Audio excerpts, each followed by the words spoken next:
लतीफ़ साईं चयो त डोरे डोरे ॾेह माओ खाहोड़ी आया, डोरे डोरे ॾेह माओ खाहोड़ी आया, मयन पेरें खेह कुह ॼाणा कंहिं पार जी।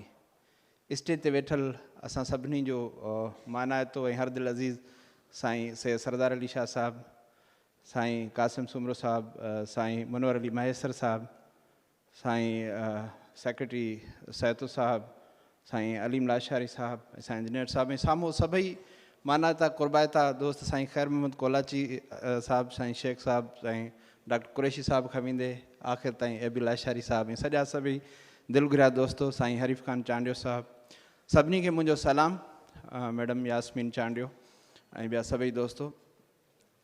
हक़ीक़त इहा आहे त अॼोको ही सेशन ॾिसी करे ॾाढी ख़ुशी थी आहे।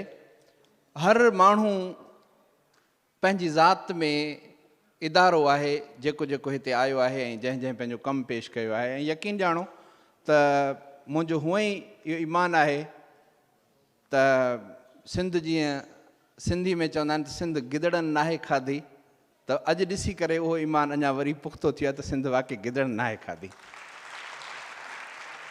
छाकाणि त असांजा जेके नौजवान आहिनि हर फील्ड में उन्हनि पंहिंजो पाण मञायो आहे ऐं हर माण्हू पंहिंजे पर में तमामु वॾो कमु करे रहियो आहे।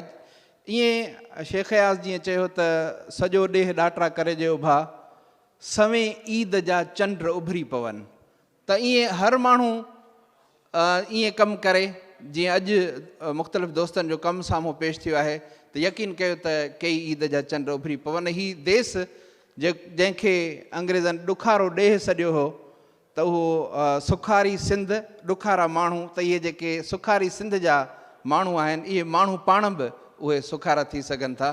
ऐं वक़्तु कोन वठंदुसि छाकाणि त इलाही टाइम खां नौजवान वेठा आहिनि। इन्हनि खे शाबस इन्हनि खे आहे जेके एतिरे सब्र सां ॿुधी रहिया आहिनि, डिघियूं डिघियूं तकरीरूं ऐं पंहिंजा पंहिंजा कमु ॿुधाइनि पिया, त हू ॿुधनि पिया, त उनजे सब्र खे बि सलाम आहे।